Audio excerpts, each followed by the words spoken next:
can take a nothing day and suddenly make it all seem worthwhile. Well, it's you, girl, and you should know it. With each glance and every little movement you show it.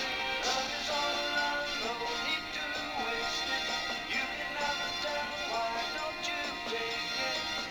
You're gonna make it after all. You're gonna make it after all.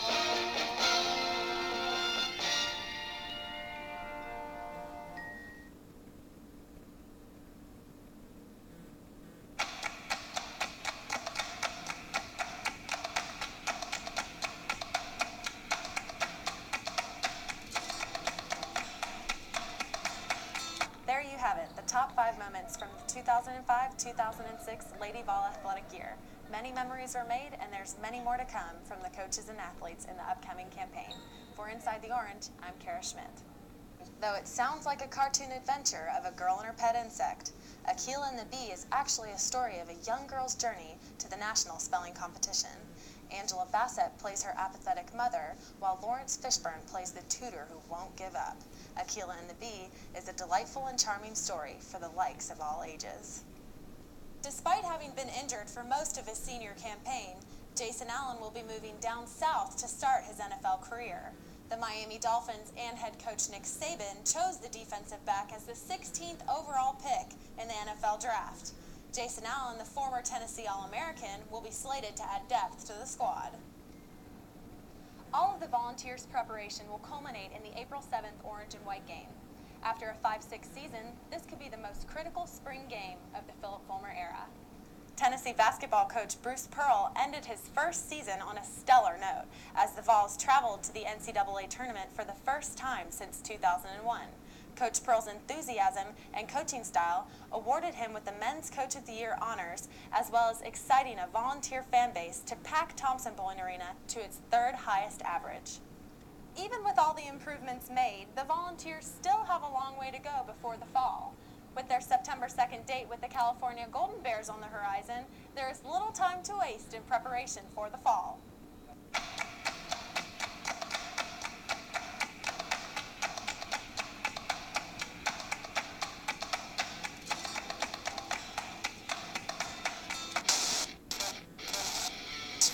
Firing long left sideline, the pass is going to be intercepted. Jason Allen.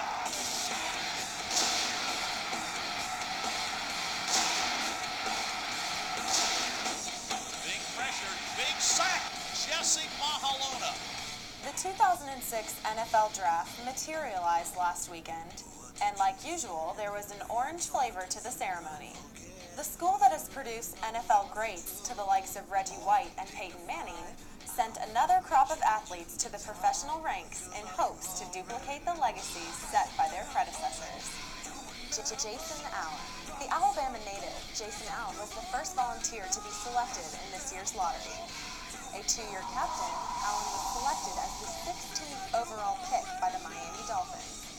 The Dolphins hope the 6'1", 200-pounder's ability to play the corner and safety positions will help to fortify an already dominant defense. Paris Harrelson. Another former captain was next to come off the board as the San Francisco 49ers took Paris Harrelson in the 5th round. One of the leading sackers in UT's history, the 49ers are counting on his ability to get to the quarterback in hopes of improving their lackluster defense. Omar Gaither.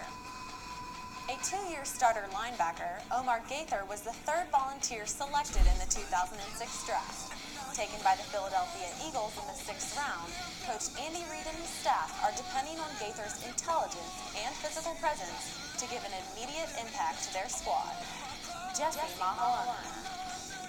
A Hawaiian sensation, Jesse Mahalona won't have to cross another ocean to get to his next destination, as the Tennessee Titans took the defensive tackle with the 169th overall pick. As the inspirational leader of last year's dominating defense, the Titans hope that that same leadership will translate to the NFL level.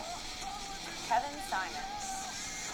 The final volunteer selected in the 2006 draft was Kevin Simon by the Washington Redskins.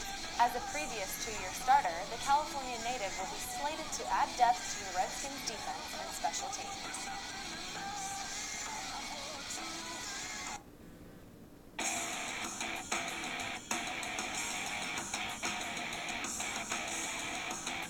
At 6'5", 320 pounds, Aaron Sears is a mountain of a man. After a solid junior season, in which Sears garnered all SEC honors, the Alabama native had to make a decision: to leave for the NFL or to stay at Tennessee for his senior season.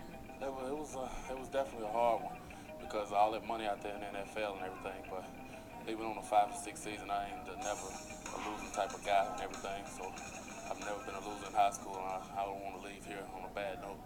As the only returning member of last year's starting offensive line, Sears has the responsibility of mentoring a young but talented front.